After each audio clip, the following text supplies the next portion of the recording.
Assalamualaikum warahmatullahi wabarakatuh. Alhamdulillahilladzi an'amana bi ni'matil Islam wal iman wal ihsan.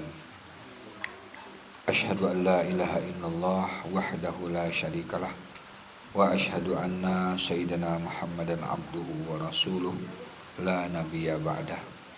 Allahumma salli wa sallim wa barik ala sayyidina Muhammadin wa ala alihi wa sahbihi ajma'in. Rabbi israh li sadri wa yassir li amri wahlul 'uqdatam min lisani yafqahu qawli. Subhanaka la ilma lana illa ma 'allamtana innaka antal alimul hakim. Shadaqallahul azim. Yang saya hormati sahibul bait, sahibul hajat, yaitu Bapak Sabirin beserta keluarga yang berbahagia pada malam hari ini, yang dirahmati dan dimuliakan oleh Allah.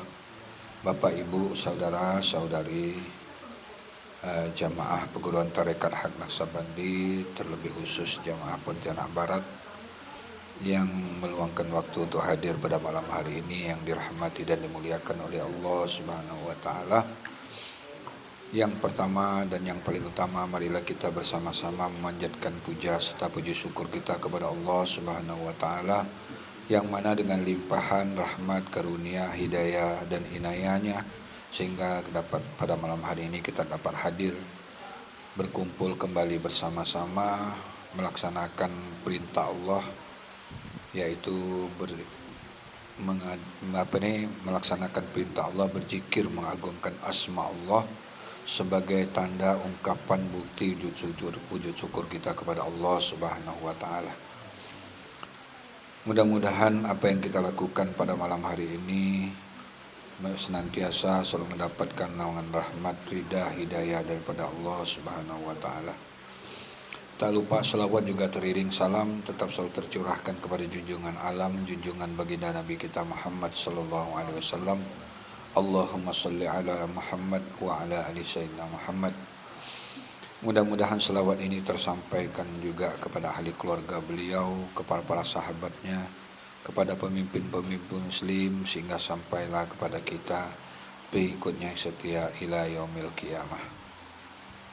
Bapak, Ibu, saudara, saudari rahimakumullah, pada malam hari ini kita tunda dulu ya menggunakan papan tulis, kita ceramah tausiah biasa saja ya. Karena belum ada konsep, belum ada persiapan apa yang mau ditulis nih. Nah, kalau ceramah biasa ini kan mengalir aja dengan sendirinya. Jadi Bapak, Ibu, saudara-saudara rahimakumullah, pada malam hari ini saya ingin menjelaskan tentang dalil firman Allah. Di sana singkat kata-katanya itu, tapi mengandung makna yang cukup luas dan cukup dalam. Yaitu Allah berfirman, wa in kunna an dirasatihim laghafilun. Sesungguhnya kata Allah, hai manusia, sesungguhnya aku tidak memperhatikan apa yang kamu sebut, apa yang kamu baca. Artinya di firman Allah ini Allah memberikan suatu ketegasan ya kepada kita semua yang ingin mengabdi beribadah kepada Allah.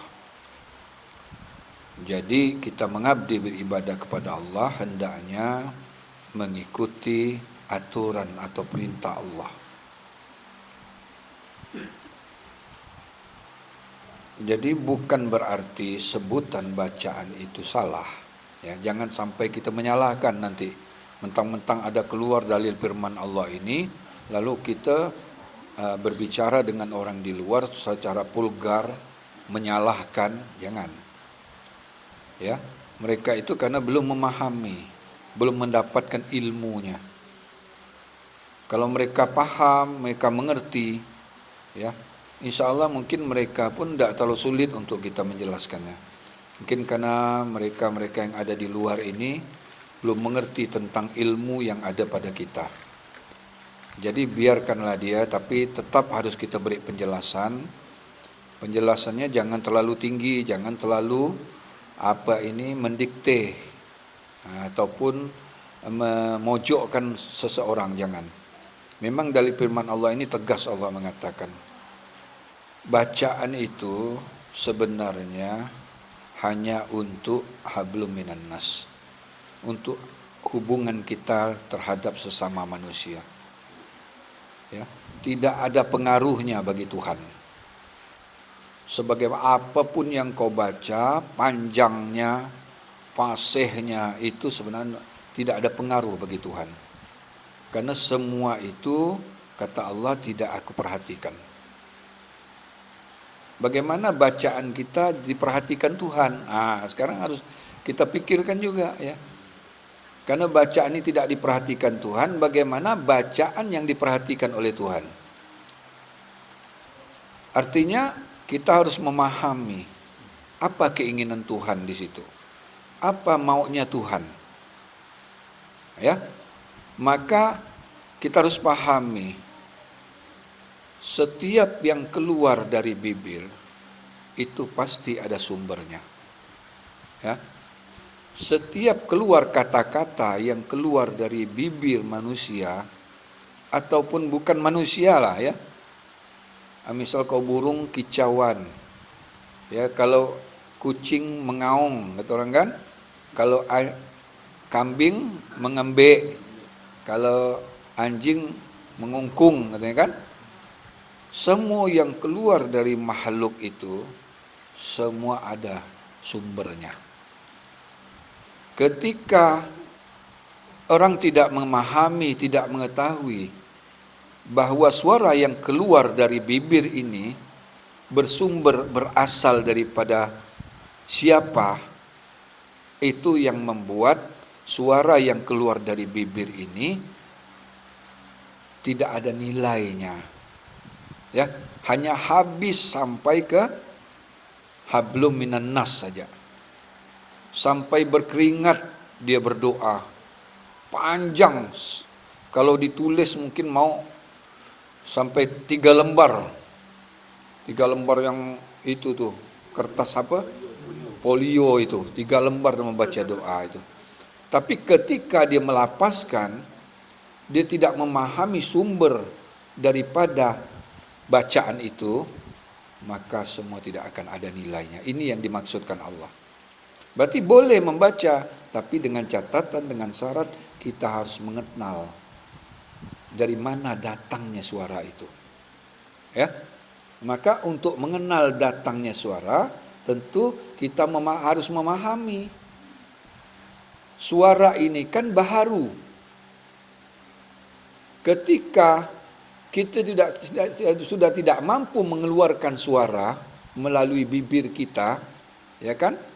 Berarti ada suara sumbernya itu. Itu disebut dengan suara hati. Suara hati sanubari.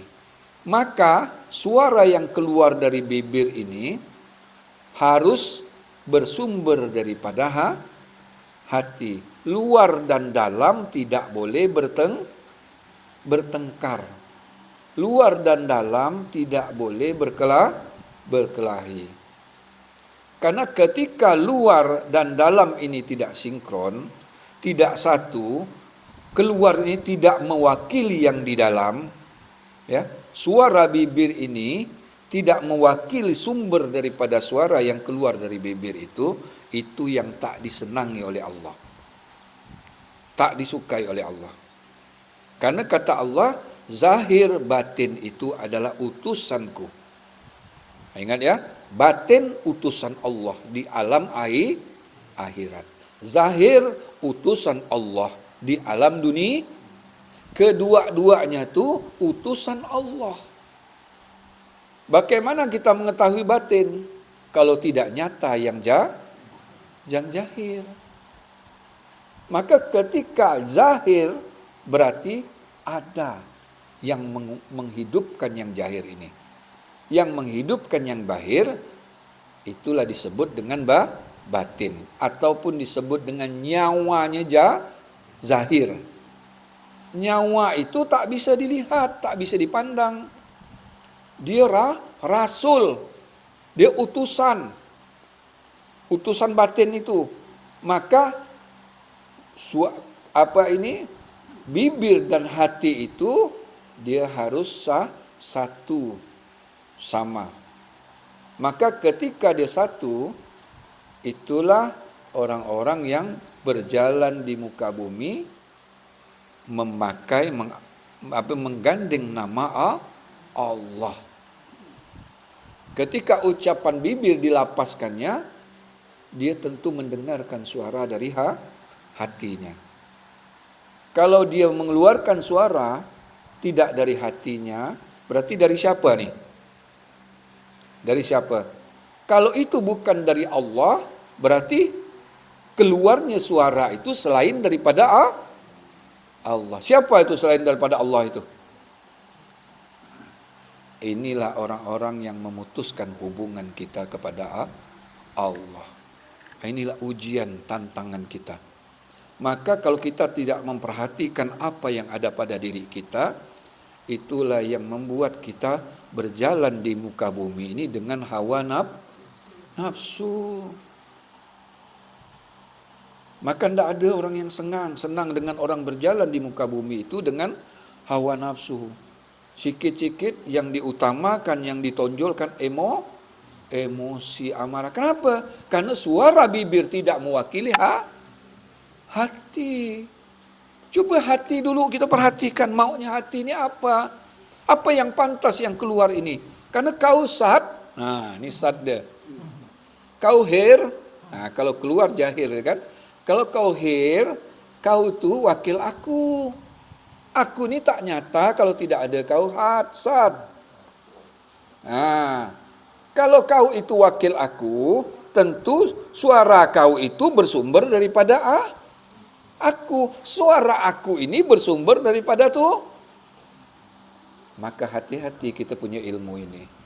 Jangan kata-kata kita, kata-kata kita itu yang ibaratnya bahasa-bahasa itu bisa menimbulkan jadi bencana dan musibah. Maka coba lihat wali-wali Allah itu ketika dia berkata, apa yang diucapkan melalui bibirnya, karena dia bersumber dari hati bersumber daripada Tuhan, kalam dia itu kalam hakiki yang jahir menjadi kalam majazi.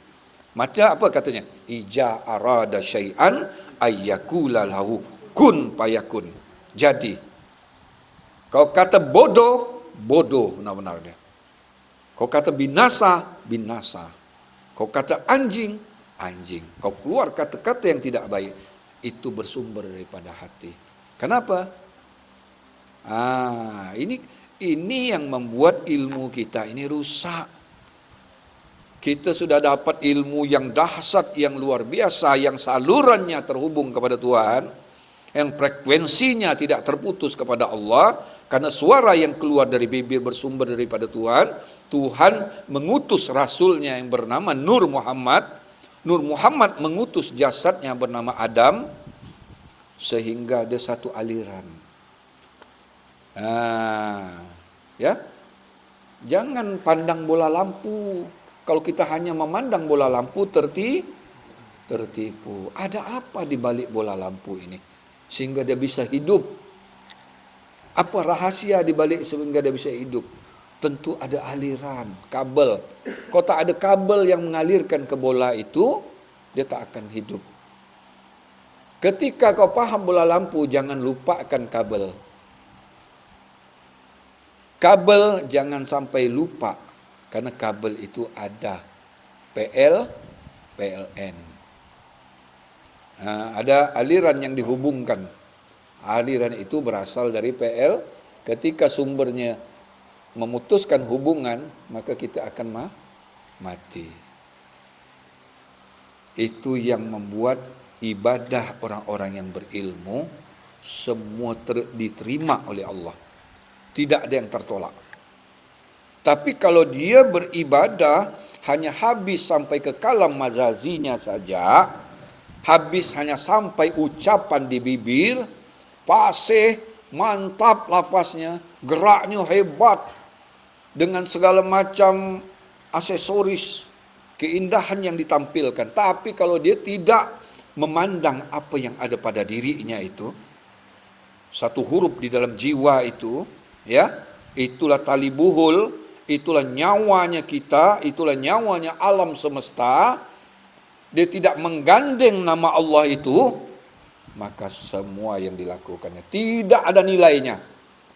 Ini kita bukan bohong, bukan kita tegas demi untuk supaya orang mengerti bagaimana cara beribadah kepada Allah. Bacaan Fatihah itu benar, tapi kalau kita tidak tahu sumber dari Fatihah itu hanya habis sampai kesebutan. Apa bedanya burung yang berkicau, kambing yang mengembik, anjing yang mengkungkung? Apa bedanya dengan kita? Mereka tidak paham, tidak ngerti sumbernya. Jadi kalau manusia tidak memahami apa yang ada pada dirinya, sebenarnya dia lebih hina daripada bina.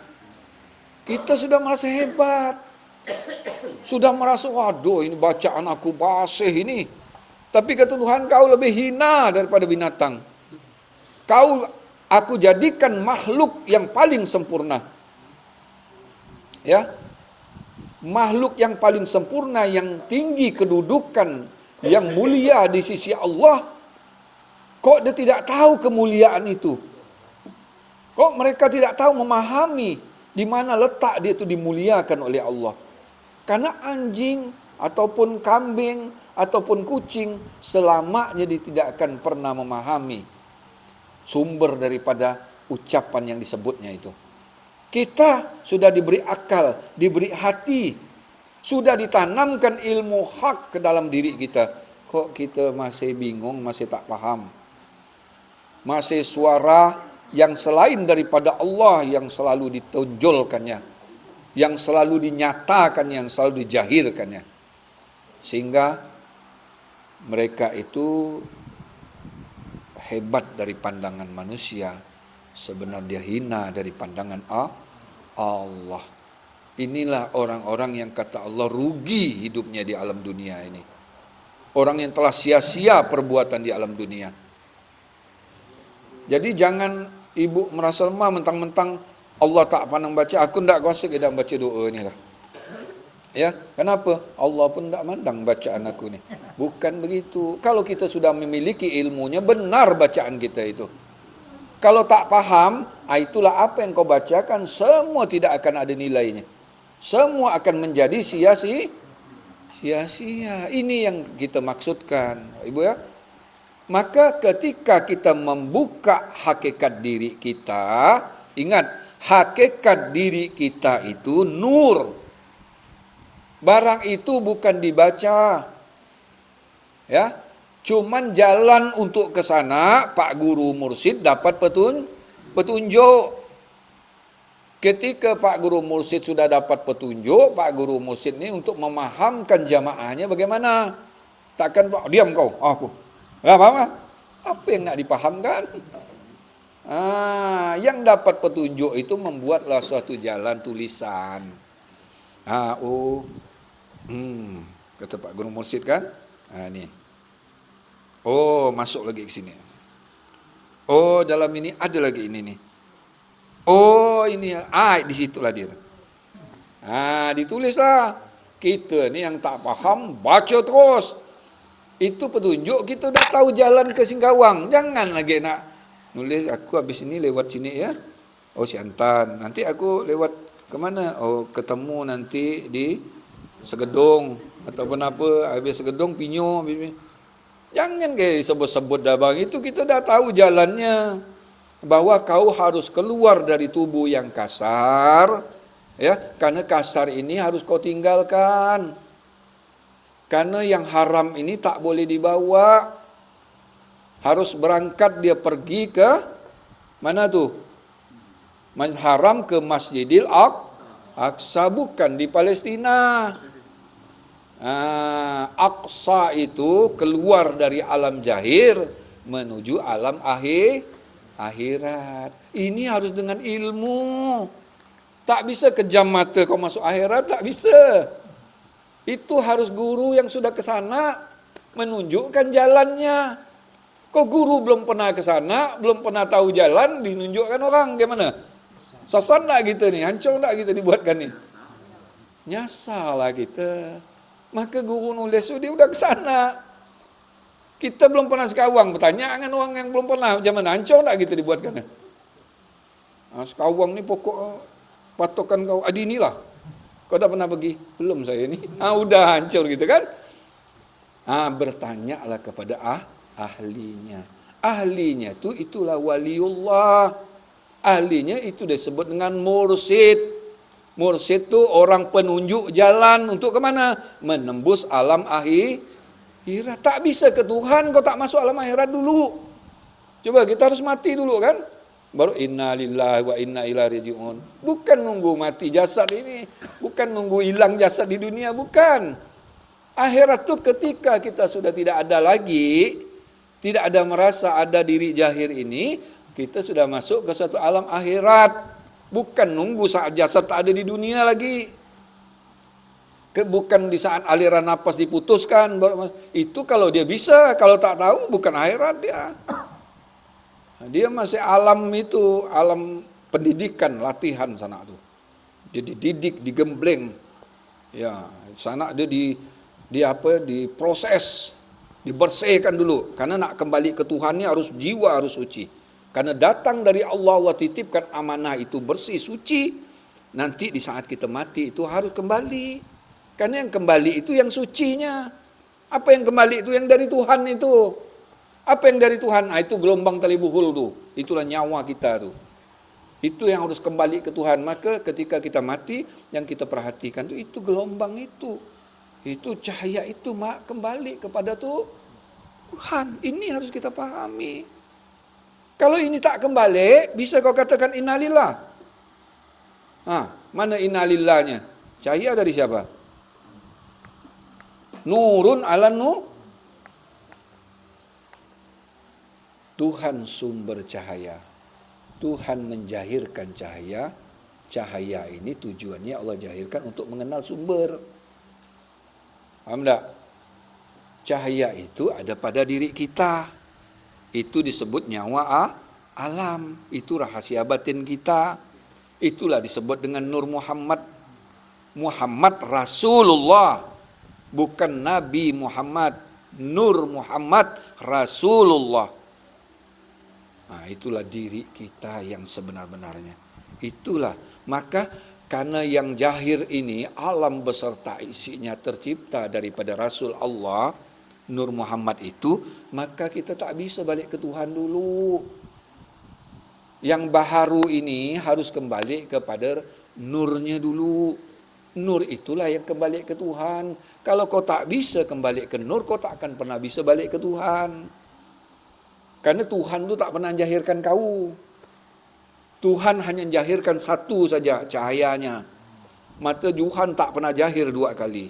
Kau tak bisa jadi Tuhan. Ini kan banyak orang belajar makrifat mau jadi Tuhan kan? Yang menjahirkan kau bukan Tuhan. Nur Muhammad. Itu dirinya Tuhan. Zatnya Allah. Bukan Allah. Tapi zatnya, dirinya. Diri itulah yang bernama Nur Muhammad. Terhubunglah. Itulah alat kita. Itulah kendaraan kita untuk mi'raj. Kalau itu tak kau dapatkan dari seorang guru. Guru biar hebat bagaimanapun guru, kau dia tidak bisa mengupas, membahas tentang asal daripada semuanya itu, tidak akan bernilai semua. Tidak akan tersambung kepada Tuhan. Guru ini guru pilihan Tuhan.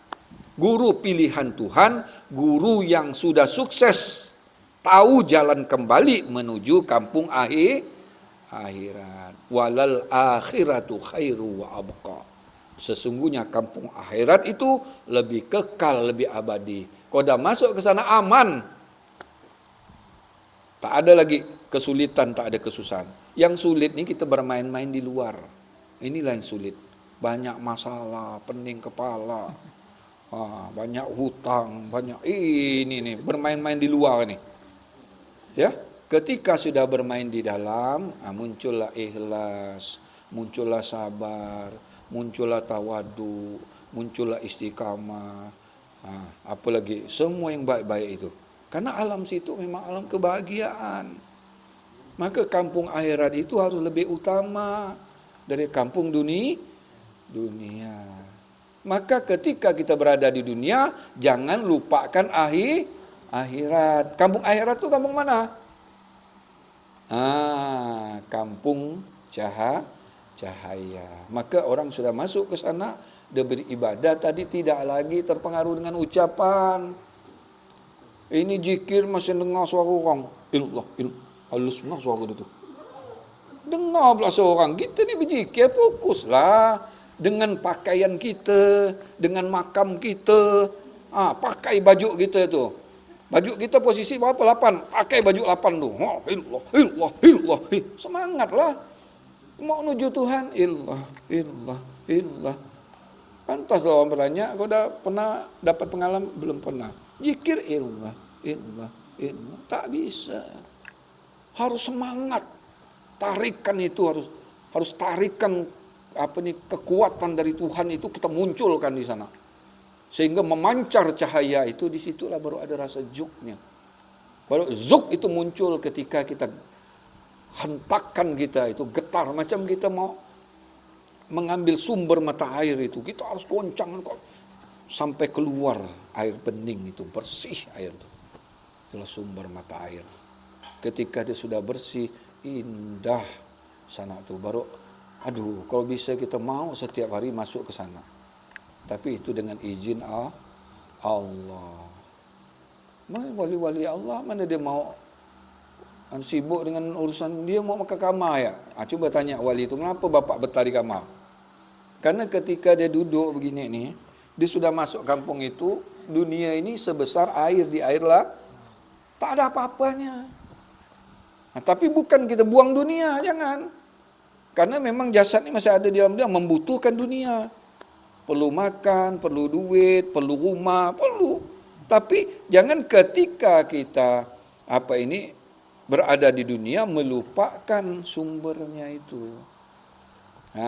Maka luar dan dalam itu tidak boleh bertengkar. Maksudnya apa?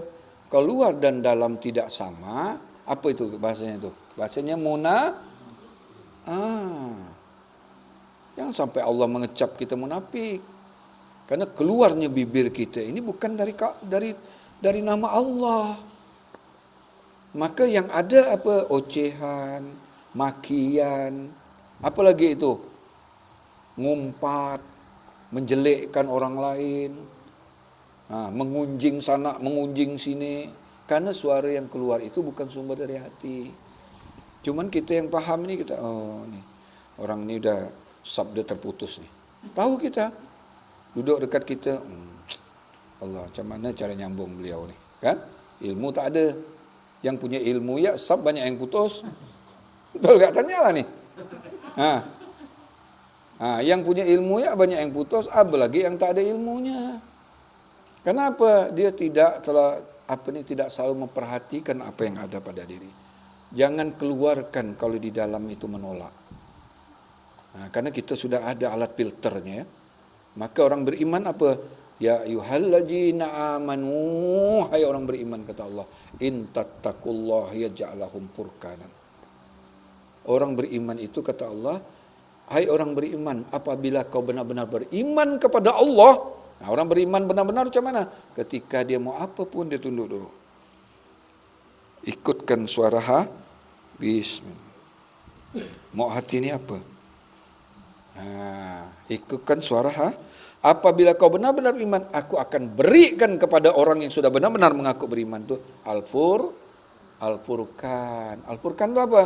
Di sana dia memfilter, bukan lost control, bukan rem to belong. Asal keluar aja, tak peduli orang sakit dengar, tak peduli ketika kau lah sakit. Yang penting aku nyaman mengeluarkannya. Ada enggak orang seperti ini nih? Itu suaranya bukan dari Kalau bukan dari hati, ini yang berbahaya. Jadi hati-hati Bapak Ibu ya. Ini bendahara bilang jangan tahu lama Pak Udin, setengah jam ya kata dia. Mana nak dikontrol macam-macam gini kan? Kok bisa setengah jam ya kata dia. Karena mengingat waktu kan. Jadi macam mana lanjut ke stop kita. Mungkin beliau ada acara keluar mesti kan, nak ngisi tauziah tempat lain nak menyaing Bapak Ruslan gitu ni kan. Jadi Bapak Ibu ya, kita hanya saling mengingatkan. Saya pun sama dengan Bapak Ibu, cuman berusaha untuk ya menajamkan pandangan mata batin saya. Sama-sama kita berjuang. Kita sama-sama sudah mendapatkan ilmunya, kita dengan satu guru yang sama dan ilmu yang sama. Tinggal bagaimana kita mau berjuang ya, mempertajam pandangan mata batin itu. Kalau mata batin itu tajam, insya Allah apa yang kita ucapkan itu akan diijabah oleh Allah. Karena suara yang keluar dari bibir tidak pernah berpisah dari suara yang ada di dalam kalbu kita. Suara kalbu diwakilkan oleh suara bibir. Maka bibir orang yang berilmu itulah kalam hakiki. Kalam hakiki itu berasal daripada sumbernya cahaya. Maka maha suci menjahirkan yang suci menjahirkan akhlakul karimah. Itulah dia Nabi. Coba lihat Nabi. Ada gak sumpah serapah Nabi itu? Orang meludah dia, sedang gak ludah orang tu, seminggu tak gosok gigi. Ludah Nabi bilang, tak apa. Kali pas ada ketiga harinya kan, dia bilang, kenapa orang ini tak meludah aku? Jadi cari. Ada tak orang seperti ini? Coba saya pengen lihat dulu, ada tak orang yang kena ludah ketika orang tak meludah dia bercari dengan orang itu.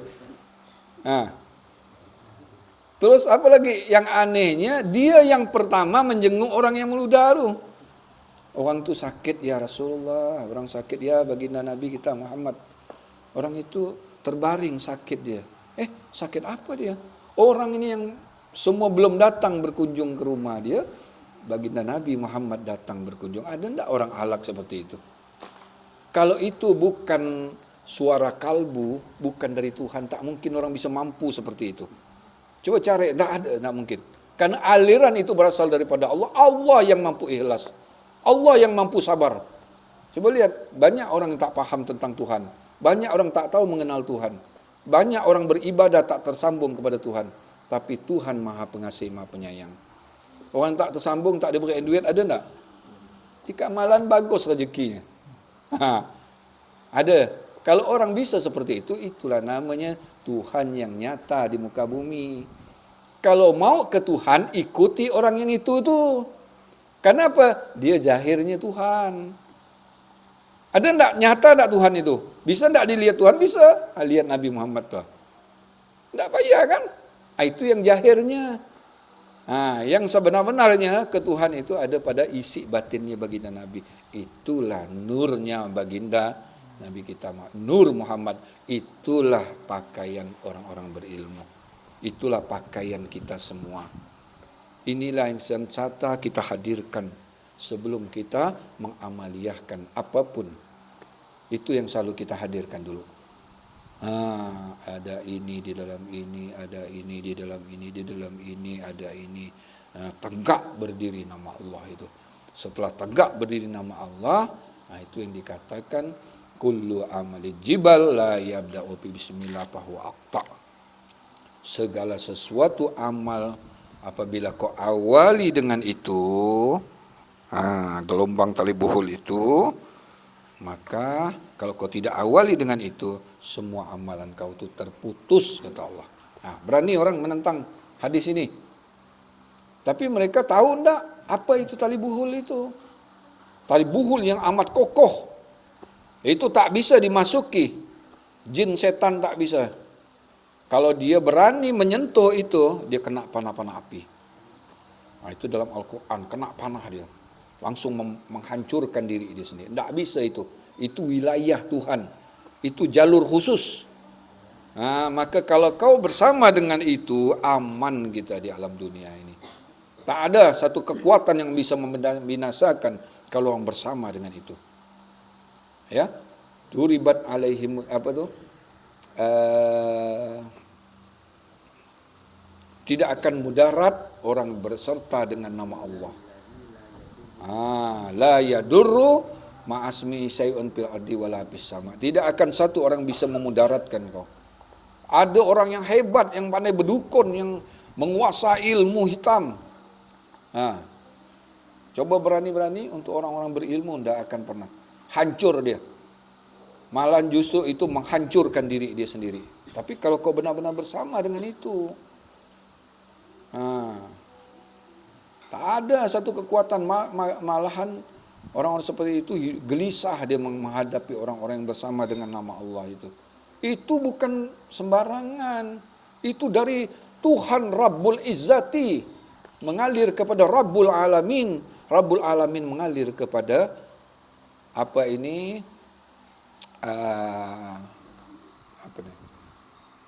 kepada kita semua ini. Rabbul Izzati kepada Rabbul Alamin. Rabbul Alamin mengalir kepada orang-orang yang selalu beserta dengan nama Allah, terlindung dia. Ini dikatakan orang-orang yang ilmunya ilmu selisih. Ketika orang mau membinasakan dia, Allah melindungi dia, diselisihkan. Ini ilmu selisih. Kenapa dia selalu beserta, memegang teguh nama Allah. Wa'tasimu bihablillahi jami'a wa la tafarraqu. Berpegang teguhlah kamu kepada tali itu, kata Allah.